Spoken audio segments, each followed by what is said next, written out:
어제 많이 나온 이름이 유동규 전 본부장 이름입니다. 유동규 전 본부장에 대해서 여야 의원들, 특히 야당 의원들이 많이 질문을 했는데 말이죠. 먼저 유동규 전 본부장 같은 사람 만약에 유죄받으면 무기징역 받을 텐데 사면할 겁니까? 만에 하나 대통령이 된다면 이재명 지사 절대 할 리가 없죠라고 대답했습니다. 만약에 만에 하나 혹시나 대통령이 되시면 측근도 아니고 뇌물을 받아서 이 사람 거의 무기징역까지 갈 것 같은데 사면은 안 하시겠죠? 그 말이 안 되는 말씀이시죠. 오케이, 좋습니다. 그런 특별사범을 사면을 합니다. 예, 이분도 징역하면 무기징역 갈 텐데 저 특별 사면 안 하시겠죠? 그거 다 말이 되는 말씀이니까 예, 당연히 오후에 절대 안 계속해서 되죠. 질의하겠습니다. 엄벌해야죠. 유동규, 김만배 씨 사면할 일은 없다. 만약에 대통령이 된다고 하더라도 유동규 전 본부장 체포됐고 구속됐는데 보고 받았습니까? 라는 야당 의원의 질문에 이재명 경기지사는 또 어떻게 대답했을까요? 핸드폰을 던지기 전에 통화를 한 2시간 했답니다. 지사님 통화하셨어요? 아닙니다. 그러면 이 사건에 대해서 보고는 받으셨죠? 신문 봤습니다. 신문으로요? 네, 그 언론 그 인터넷 혹시 기사로 봤습니다. 유동규 체포 과정 관련돼서 보고 받은 적 없습니까? 모르겠는데요. 기억을 못하는 겁니까? 전화를 받은 것이 제 기억에는 없습니다. 기억이 없다. 네. 역시 유능한 변호사님 같습니다. 김영동 의원이 이야기하는데 이재명 지사가 이 부분에 대해서는 기억이 없다라고 대답을 한 이 체포되는 것에 대해서 보고를 받았느냐 관련 보고를 모르겠는데요. 기억이 없습니다. 보고받은 적 없다고는 대답을 안 합니다. 그러면 많은 분들은 이건 보고는 받았구나라고 생각할 것 같은데. 근데 사실 그게 무슨 의미가 있습니까? 뭐 보고를 받았든 뭐 언론을 통해 알았든 그리고 저도 알았는데 본인이 모를 이유가 없지 않습니까? 어쨌든 자기의 그 직원이었고 다만 저는 그 문제가 아니고 유동규라는 사람에 대해서 뭐 측근이냐 아니냐 이 의미도 없다고 봅니다. 그때 당시에 저 2015년 5월 달 당시에 이른바 뭐 대장동 7시간 그래서 그 저 민간 초과 이익 환수 규정이 처음에 그 실무진들에 의해서 반드시 필요하다고 했는데 삭제된 채로 그 결정이 나거든요. 이 과정에서 어떤 일이 있었느냐? 명령 복종 관계거든요. 유동규와 그 성남시장 당시 이재명 시장과의 관계는요. 그러면 이 저 문제 조항이 삭제되는 과정에 시장의 지시가 있었고 보고가 있었다면 이 둘은 공범 관계가 되는 거거든요. 근데 그 문제에 대해서 집중을 해서 질문을 하고 그에 대해서 물론 뭐 인정할 리가 없는데 그 문제에 대해서 파헤치고 그것이 핵심이 되어야 되는데 뭐 체포될 때 알았느냐, 뭐 전화 통화했느냐, 아니 본인 통화로 본인 전화로 했겠습니까? 전화를 하더라도. 그래서 저는 이제 그런 질문보다는 기본에 충실하고 쟁점에 좀 충실했으면 하는 생각은 좀. 국민의힘 의원들이 좀 질문을 잘못했다는 말씀으로 들립니다. 아니 뭐 다른 질문도 하셨겠지만 저 부분에 대해서는 그렇게 초점이 맞는 질문은 아니었고 또 뭐 제가 답변하더라도 저렇게 어정쩡하게 답변을 하지 않을까 생각합니다. 알겠습니다. 자, 그러면 최재성 전 수석에게는 이 질문 한번 드려보겠습니다. 유동규 전 본부장과의 관계, 그동안 기자들도 정말 여러 차례 질문을 던졌었고요. 여기에 대해서 이재명 지사가 그렇게 이야기를 했었죠. 그런 사람이 측근이라고 한다면 측근이 수만 명 되지 않겠습니까? 그리고 경기관광공사 사장하다가 예상은 안 준다고 그만두고 떠난 사람이고 캠프에도 와 있지 않은데 그 사람이 어떻게 측근이 되겠습니까? 기자 여러분, 측근의 개념부터 한번 정리해 주세요. 이렇게 대묻곤 했는데 말이죠. 어제 국정감사장에서 유동규 전 본부장 가깝기는 합니다. 이런 대답을 했어요. 지금 이제 측근이냐 아니냐 논란인데 뭐 측근이 법률상 개념이 아니어서 정확하게 정리는 할 수가 없지만 어쨌든 저희가 그 사람이 저희 선거를 도와줬던 것도 사실이고 저희가 성남시 업무 또는 경기도 업무에 일부 사용한 업무를 맡긴 것도 사실이기 때문에 가까운 사람인 건 맞죠. 그러나 저희가 정치적 미래를 설계하거나 수시로 뭐 현안을 상의하는 관계는 아니고. 최재성 전 수석은 측근이라는 말을 어떻게 해석하고 이해하십니까? 우선 그냥 정치인들 기준으로 보면요. 예를 들어서 이해찬 대표님이 계시다. 그럼 측근이 누굽니까? 그럼 이렇게 연상되는 분들이 있잖아요. 또 뭐 문재인 대통령도 당대표 시절에 소위 이제 측근이라고 하는 사람들이 이렇게 딱 연상이 돼요. 그래서 어제 이 지사 말씀도 있으셨습니다마는 수시로 상의하고 중요한 결정을 할 때 의논하고 하는 것이 이제 측근이라고 볼 수 있고요. 또 옛날에 이제 집사라는 개념의 그런 측근도 있죠. 소위 네. 말해서 이제 총무적 역할, 또 뭐 이거저거 이제 민원 처리하고 해결하고 다니는. 그래서 제가 보기에는 저렇게 이제 공직자의 이제 측근이라고 하면, 정치인의 측근이라고 하면 정책실장이나 민원실장이나 비서실장이나 뭐 이렇게 있어야 측근이라고 할 수 있는 것이지, 유동규 본부장쯤을 가지고 측근이라고 한다면 뭐 우리 김재원 의원님도 아시겠지만 박근혜 전 대통령님의 측근이다 그러면 딱 이렇게 연상이 되고 누구누구 이렇게 눈에 보이지 않습니까? 그래서 그런 거하고는 조금 거리가 있는 인물이다. 어제 저 답변에서 가까운 사이인 건 맞죠라고 하는 말이 어쨌든 간에 좀 공개석상에서는 처음 나왔던 것 아닌가. 뭐 제 선거를 도와주시기도 했고 이 정도 표현을 했지만 가까운 예. 사이였던 건 맞죠라고 하는 표현은 처음 나왔단 말이에요. 두 가지 측면을 예시를 했죠. 선거도 도와줬고 또 시장이나 경기도지사의 업무 범주 내의 일부 역할을 맡았다는 점에서는 가까운 사람이다라는 표현을 한 겁니다. 따라서 그 가깝다는 개념에 대해서 선을 분명히 그은 발언이죠. 가깝다라는 것은 또 어떻게 해석할 수 있습니까? 측근으로 해석할 수도 있고 신복으로 해석할 수도 있고 또 자기한테나 범주 내에 있는 사람을 또 연상할 수도 있는데, 그것을 선거도 도와줬고 또 인사권에 영향을 받는 일부의 사람으로 그렇게 특정을 했기 때문에요. 소위 말하는 이제 측근하고는 거리를 분명히 둔 발언이다. 저는 그렇게. 지금 가만히 들어보면 말이죠. 제가 질문 드릴게요. 이재명 지사가 이번 대장동 개발 사업이 정말 중요한 사업이었고 국민의힘 측의 반대에도 불구하고 이걸 전부 민간 개발로 하려고 했던 것을 내가 민관 합동 개발로 바꿔서, 그리고 아예 그야말로 도둑들의 그 작물을 빼앗아 오듯이 성남시에 기본적으로 5,500억 원 정도를 무조건 내라라고 했기 때문에 이건 정말 잘된 사업이다. 그럼 대단히 중대한 사업이고 중요한 사업 아닙니까? 성남도시개발공사에서 개발본부장으로 그 역할을 맡았던, 실무적인 일을 맡았던 유동규 전 본부장은 분명히 중요한 자리에 있었던 사람이고요. 잘 아시겠습니다만 산하 공기업의 임원들 인사 이런 부분은 분명히 이재명 지사도 이야기하듯이 인사권자 아닙니까? 그러니까 인사권자가 그런 역할을 할 사람을 아무나 시키겠느냐라고 하는 거는 일반 상식적인 궁금증 아니겠습니까? 어떻게 대답하시겠습니까? 뭐 그럴 수 있습니다. 통상 이제 도시개발공사의 본부장쯤 되면은 적어도 이제 측근은 아니라는 거죠. 그렇지 않습니까? 우리가 이렇게 중요한 사업을 해야 하고 그 사업의 실무적인 책임을 맡을 본부장. 어제 성남도시개발공사 전 사장이 검찰에 나가면서 저는 뭐 그냥 아무것도 아니었고 유동규 본부장이 실세였죠라고 기자들에게도 이야기를 했단 말이죠. 뭐 그거는 이제 그야말로 더 밝혀져야 될 상황인데요. 역할을 했던 거는 분명하지 않습니까?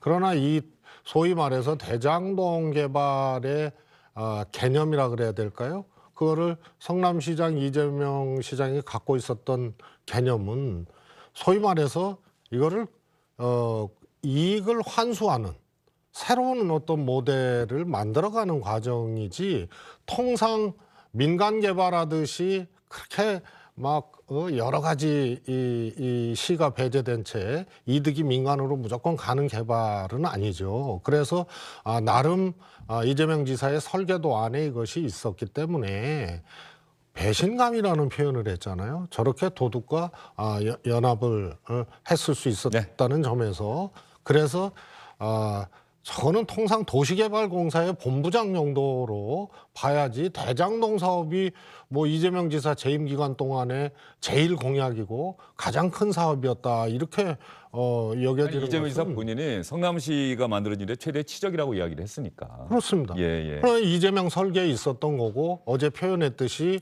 그 도시개발공사 본부장이 그 업무를 하는 본부장이 오히려 이제 결탁을 했다는 데에 대해서 배신감을 느낀다 이런 거지. 그것이 측근이었기 때문에 근리보냈다 이렇게 환치될 수는 없는 거죠. 알겠습니다. 측근이냐 아니냐는 그 자체도 뭐 중요하긴 하겠습니다만 이재명 지사가 어쨌든 간에 나하고 좀 사이가 안 좋게 떠난 사람이다라고 하는 취지로 이야기하다가 가까운 사이인 건 맞죠라는 얘기까지는 왔는데 이게 중요한 게 아니라 아까 뭐 김재원 최고위원 말씀하신 것처럼 정말 이 서류상으로 왔다가 하는 대장동 개발 사업과 관련해서 중요한 초과이익 환수 조항이나 이런 부분들을 할 때 과연 이런 부분들 실질적으로 두 사람이 주고받았느냐 그 정도로 아주 밀접한. 근데 이건 업무 관계상으로 국민의힘은 그렇게 보는 겁니까? 이건 당연히 할 수밖에 없다 이렇게 보시는 겁니까? 뭐 지극히 정상적인 결제 라인이고 또 그런 결제가 10여 차례 이미 성남시장이 결제를 했죠. 근데 이제 사실 야당 의원들이 측근이냐 아니냐 이렇게 이야기할 때는 뭐냐 하면 처음에 이 사건이 벌어지자마자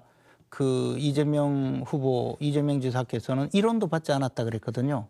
1원도 받지 않았다라고 했는데 유동규는 700억을 그 지금 지분으로 요구를 했었고 그에 대해서 또 승낙을 했다는 승낙을 했다고 하기 때문에 이 뇌물 뭐 녹취록 등에 약속죄, 나왔다는 뇌물 그런 약속죄로 거겠죠? 이미 저 유동규가 영장에도 좀 구속됐거든요. 적시돼 있다는 거고. 그렇다면 이제 뭐냐 하면 이 700억의 지분이 과연 유동규가 소유할 수 있느냐. 결국은 당신이 이재명 지사 당신이 유동규가 측근이니까 유동규한테 맡겨놓은 것 아니냐. 그런 의미로 유동규가 측근이냐 아니냐 그렇게 이야기하고 있는 것이고 당신이 1원도 받지 않았지만 사실상은 지배를 하고 있는 주인이 아니냐 이런 의미로 계속 측근이다, 측근이 아니다 그런 논란이 제기되고 있는 것이거든요. 그 과정에 이제 짐짓 나는 그 사람하고 거리가 멀다, 지금 캠프에 오지도 않고 있다 이렇게 이야기하는 것도 사실은 전부 그 뻔히 알면서 그 이야기를 빠져나가면서 과연 저 지분이 당신 소유 아니냐, 당신 측근에게 맡겨놓은 것 아니냐 그 이야기를 못해서 저렇게 하고 있는 거죠. 알겠습니다. 국민의힘 의원들이 왜 측근 이 주장을 하는지에 대해서 김재원 최고위원이 설명을 해주셨고요. 자 그러면 아마 이랬을 말씀하시죠. 겁니다. 짧게 말씀하십시오. 예, 민간 개발에 특혜를 줘서 그것과 연관이 있는 인하가 부서나 진행 부서가 있다면 소위 말해서 나쁜 짓 하려고 민간 개발에 껴들었으면 측근을 보낼 수 있어요. 그러나 이거는 공영형 개발이고 정액 환수입니다. 그래서 이재명 지사의 설계도 안에 있는 사업이기 때문에 측근을 보낼 이유가 없는 거죠. 알겠습니다. 여기까지 유동규 전 본부장 이야기 뭐 두 분의 말씀 충분히 다 시청자분들께 전달이 됐을 것이고요. 어제 이재명 지사가 참 많이 한 이야기 또 국민의힘 의원들이 많이 한 이야기가 있습니다. 도둑 그리고 범인 이야기인데요. 먼저 이재명 지사의 도둑 발언부터 한번 들려드리도록 하겠습니다. 저희가 앞부분에 보여드리려고 준비를 하고 있었는데요. 이재명 지사의 도둑 발언 한번 들어보겠습니다. 뭐 그 부분 하시는데 제가 이번 한번 보여드리겠습니다. 세상에 단순한 이치가 있습니다. 누가 도둑이냐 이렇게 얘기를 하면 도둑을 작물을 가진 사람이 도둑인 게 맞습니다. 이거 질문에 있던 겁니다. 예, 답변하십시오. 질문에 있던 겁니다. 그리고 결국 돈이 문제 아닙니까? 돈. 이 이익을 누가 가졌느냐? 다 국민의힘 관련자들이 가진 겁니다. 그러니까 이거를 저는 예를 든다면 제가 마을 동네 모습 입장에서 도둑대들이 와서 막 마을 물건을 훔쳐가길래 제가 몇 사람 조직해가지고 그중에 뺏으러 가서 다 뺏어 오려고 했는데 이거를 못 뺏게 방해한 사람들이 있었던 거예요. 이 방해한 사람 때문에 저희가 70%든 50%, 60%밖에 못 가져왔는데 거기에 대해서 너 왜 그거 다 못 뺏어 왔어? 라고 하는 거는 사실은 이게 도둑이 몽둥이를 든 꼴이다라는 말씀이고요. 자, 나는 도둑의 작물을 빼앗으려고 했던 사람 머슴이다. 이렇게 이야기를 했어요. 국민의힘 김도우 의원과 설전을 벌이기도 했습니다. 이 지사님, 제가 아수라의 제왕, 그분은 누구인가 한번 검토를 좀 해보려고 합니다. 단 1원도 안 받았다는 설계자는 어떤 사람일까요? 돈을 만든 자, 돈을 가진 자 위에서 돈을 지배하는 자입니다. 그분이 청와대보다 감옥과 가까운 이유에 대해서 보겠습니다. 근데 제가 이번 한번 보여드리겠습니다. 세상에 단순한 이치가 있습니다. 누가 도둑이냐 이렇게 얘기를 하면 도둑을 작물을 가진 사람이 도둑인 게 맞습니다. 이거 질문에 있던 겁니다. 예, 답변하십시오. 질문에 있던 겁니다. 질문하셨고 그리고 부정부패의 주범은 돈을 받은 사람입니다. 네, 이 말씀드리고요. 돈을 준 사람은 이지사님 정치권이에요. 네, 의원님, 네, 제가 답변 좀 드리고 하시면 좋을 것 같고요. 제가 만약에 진짜 화천대유의 주인이고 돈을 가지고 있다면 정말 길 가는 강아지에게 던져줄지라도 고문치사, 정치사가 아니라 유서 대필 사건 조작했던 곽상도 의원 아들 같은 분한테는 절대 한 푼도 줄 수 없다 이런 말씀드리죠. 국민의힘의 과거 새누리당이 당의 당론으로 공공개발을 막았습니다. 그 막는 바람에 저희가 질문에 답하는 중입니다. 답변할 수 있는 기회는 주시면 좋겠고요. 이지사님 참고로 말씀하시는 대로 질문 질의했으면 반박 자료가 언론에 그대로 지금 실시간으로 반박 자료가 바로 나갑니다. 뭐 상관없습니다. 그 당연히 하시겠죠. 질문 질의했으면 단일에도 답변할 수 있게 해주세요. 국민의힘 김도우 의원은 아마 영화 아수라 또 연상하는 그런 질문을 했는데 이재명 경기지사의 답변, 대장동 개발 사업에 대한 이재명 지사의 생각은 이미 충분히 전달이 돼서 이재명 지사가 어떠한 논리 구조를 갖고 있고 어떠한 설명을 할지에 대해서는 아마 시청자분들도 많이 이해를 하실 것 같아요. 저도 이제 이재명 지사 답변을 많이 들어서 이 부분에 대해서는 특별히 뭐 두 분 논평하실 거 있으십니까? 근데 이제 짧게 하시겠습니까? 예, 짧게 그 화천대유의 그 김만배, 남욱, 정영화 이 사람들은 도둑이고 그러면 자신은 이제 시민들의 재산을 지키기 위해서 고용된 머슴이라는 거잖아요. 근데 이제 이 민간에 초과 이익 환수 조항을 삭제해 준 거는 결국 빗장을 열어준 도둑들에게 빗장을 열어준 머슴이죠. 그리고 물건을 많이 훔쳐가게 만들고 자기 수하가 거기에 나눠 먹도록 한 것 아닙니까? 다만 이제 이 얼마나 많이 알았느냐. 완전히 공모했다면 도둑의 주범이 되고 몰랐다면 이제 그 나쁜 그 머슴이 되고요. 더 나아가서 무능한 머슴이 되는 거죠. 근데 자신은 착한 사람으로 생각하는데 그것은 아주 잘못된 이야기죠. 저렇게 국민들 앞에 지금 거짓말을 하면서 자신의 잘못을 호도하기에 바쁜 거죠. 예, 여기에 대해서는 최재성 전 수석도 말씀하셔야 될 것 같습니다. 자꾸 초과이익 환수 규정 얘기하는데요. 첫 번째로 2015년에 설계됐다는 거 아니에요? 말씀드렸지만 그때 별로 안 좋았습니다. 그런데 결과적으로 5,500억을 내놔야 되고 당시에는 4,600억을 정액으로 성남시에 주기로 하고 이게 이제 공모를 한 거거든요. 나중에 초과이익 환수 격으로 900여 원을 추가로 성남시가 갖고 와서 5,500억입니다. 그런데 초과이익 환수 규정을 삭제했다고 하는데요. 삭제가 아니고요. 초과이익 환수 규정을 두자는 얘기에 대해서 추가하자. 네, 추가하자는 거에 대해서 이게 앞으로 벌지 못 벌지도 모르는데 그리고 우리는 정액으로 갖고 오는데 이러고 그거에 대해서 받아들여지지 않은 것입니다. 그다음에 그게 얼마나 잘못된 이야기인지 구속영장에 다 나와 있어요. 그다음에 성남시와 민간 컨소시엄도 계약관계 아닙니까? 그렇지 않습니까? 정부에서 어디 도급을 하든 정부에서 뭘 하든 간에 약정을 하지 않습니까?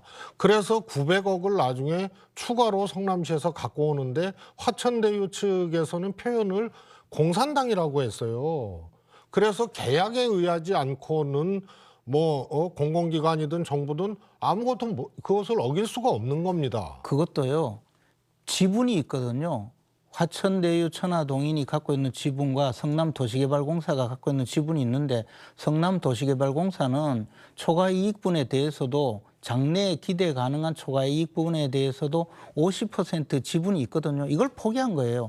포기한 행위가 배임죄고 그것이 바로 중벌에 해당된다는 건데 초과이익이라는 거는 다 배당하고 남은 거에 대해서 그 권리를 포기한 것을 이야기하는데 자꾸 처음부터 무슨 지분 비율대로 포기하지 않고 우선주기 때문에 처음에 이익을 가져오고 나머지 이 생산되는 초과이익에 대해서는 회사법상의 명백한 권리인데 자신의 권리를 도둑들 위해서 포기한 거예요. 그러면 도둑들과 공범이든지 도둑들에게 쏘갔던 도둑들에게 이익을 공유해주고 자신도 먹으려고 했던 그 중에 하나 아니겠어요? 알겠습니다. 여기까지 듣고요. 여기에 대해서 반론 짧게 하시죠. 예, 비율로 나눴으면 초과이익 환수에 대해서 굳이 환수가 아니더라도 우선주나 그다음에 보통주 구분을 하지 아니하고 했으면은 김재원 의원의 말씀이 맞을 수 있고요. 그다음에 중요한 거는 이 설계가 어느 정도의 이득을 민간 내지는 성남시가 가져올 수 있는지에 대해서 2015년 당시 상황을 기준으로 이것을 해석한다면 그런 말씀하시기가 참 어렵죠. 알겠습니다. 자, 이재명 지사의 어제 국정감사 발언 도둑과 범인 부분 이야기하다가 또 두 분의 말씀이 길어지셨습니다. 무엇이 문제이냐? 초과이익 환수제 문제를 놓고 두 분이 서로 다른 설명을 여러분께 해드렸으니까 여러분께서 또 잘 이해하셨으리라고 생각이 들고요. 특검 도입, 화천대유 특혜 의혹, 대장동 개발 사업 특혜 의혹과 관련해서 국민의힘에서는 반드시 특검이 도입돼야 한다며 이준석 대표가 도보 시위를 현재 하고 있는 중입니다. 이 특검 도입 문제에 대해서 이재명 지사는 기본적으로 부정적인 시각을 계속 밝혀왔어요. 그런데 어제 국정감사 답변을 가만히 듣다 보면은 특검 할 수도 있습니다. 라는 취지의 답변을 했습니다. 물론 전제는 있습니다. 지금 특검을 주장하는 것은 지금 검찰, 경찰 수사를 하고 있는 부분에 대해서 이제 수사를 중지하자. 저는 이렇게 보고 있는데 우리 지사님 생각은 어떠세요? 결국 시간을 끌자. 그렇죠. 정치 공방을 하자. 진실보다는 공방을 하자. 본질보다는 지연 말단을 가지고 다투자. 이런 걸로 저는 생각이 됩니다. 네, 그렇습니다. 일단은 검찰, 경찰 수사가 이렇게 뭐 압수수색도 하고 지금 대단히 이렇게 수사를 하고 있기 때문에 그 결과를 보고 거기에 뭐 미진한 게 있다, 정말 의혹이 있다. 그랬을 때는 국회에서 여야 간에 합의를 해서 하면은 되는 거라고 저는 생각을 합니다. 그런데 지금부터 특검하자는 이야기만 가지고 계속 이야기를 하는 거 보면서 저는 안타까운 마음이 듭니다. 지사님, 특검에 대해서 난죽에 만약에 수사가 미진하면 특검하면 되겠죠? 당연하지요. 그렇죠? 네. 오늘 유인태 전 정무수석도 또 라디오 방송에 출연해서 결국은 특검 안 갈 수 없다는 취지로 아마 답변을 했다고 기사가 떴어요. 최재성 전 수석은 어떻게 생각하십니까? 원래 고전적인 주장입니다. 그 논리는 검찰 수사 연후에 미진하면 특검 간다는 것은 어느 쪽이 야당이 됐든 간에 그거는 과거부터 그렇게 여당이 주장을 했던 겁니다. 그런데 이 사안은 굉장히 특이하잖아요. 이게 야당 관련자들이 거액을 또 하여튼 뭐 아들을 통해서 했던 간에 50억을 또 이 퇴직금 명목으로 산재 명목으로 받았고 그래서 여야 관계자들이 큰 범죄에서는 이 관여가 돼 있는 일이에요. 그래서 이거는 어느 쪽이나 미진하면 특검하자는 주장을 할 수밖에 없죠. 아마 검찰 수사가 저는 제대로 진행되리라고 보는데요. 한쪽만 의심할 수 있는 내용이 아니기 때문에요. 그러나 검찰 수사가 나와도 아마 특검하자는 얘기는 제가 보기에는 민주당 쪽에서 오히려 더 나올 수가 있습니다. 만약에 검찰 수사가 미진하다면. 왜냐하면 관련자들이 알겠습니다. 민주당에서 오히려 그 얘기가 나올 수 있다. 관계자니까요. 국민의힘은 특검 어떻게 관철시킬 생각인지요? 의석수로는 안 되는데. 예, 뭐 일단 검찰 수사하는 거 보면 저것은 어떻게든 이재명 후보 덮어주려고 지금 몸부림을 치는 수사거든요. 사실 이 사건에서는 결국은 두목이 누구냐, 주범이 누구냐, 배임죄의 주범, 특히 이제 대장동 돈판을 버려놓은 도둑들 판을 버려놓은데 주범이 누구냐가 가장 궁금한데 지금 등장인물들 중에서 주범으로 볼 수 있는 사람이 없지 않습니까? 뭐 김만배조차 그분 거라고 주장하는 판이니까 물론 뭐 아니라고 하겠지만 사실은 지금 국민들 눈에는 다 그렇게 보이지 않습니까? 그러면 이 수사를 하는 검찰을 보면 뭐 당장에 유동규의 그 스마트폰 압수수색도 네. 제대로 하지 못하고 또 뭐 여러 가지에서 최근에는요. 이 가장 중요한 것이 결국 성남시장이 사용하던 컴퓨터와 그 서류 같은 걸 압수수색하는데 끝내 2번이나 성남시청 압수수색을 하면서 이게 무슨 성남시장실이 소도도 아니고 성역도 아니고 거기를 쏙 빼놓고 압수수색을 했어요. 검찰총장조차 와서 잘 모를 정도로 이런 상황으로 검찰이 수사를 하는데 특별검사에게 넘기자고 이야기하지 않는 만약 야당이 있다면 그 야당이 오히려 직무유기죠. 저는 어떻게 해서든지 검찰이 수사를 철저히 해야 되겠지만 수사를 똑바로 하지 않는 한은 특검으로 가자는 요구를 하지 않을 수가 없고 국민들의 그 분노에 의해서 결국은 특검을 받아들일 수밖에 없을 거라고 보고요. 지난번에 결국 특검에 의해서 김경수 경남지사가 구속돼서 지금 교도소 수감 중이지 않습니까?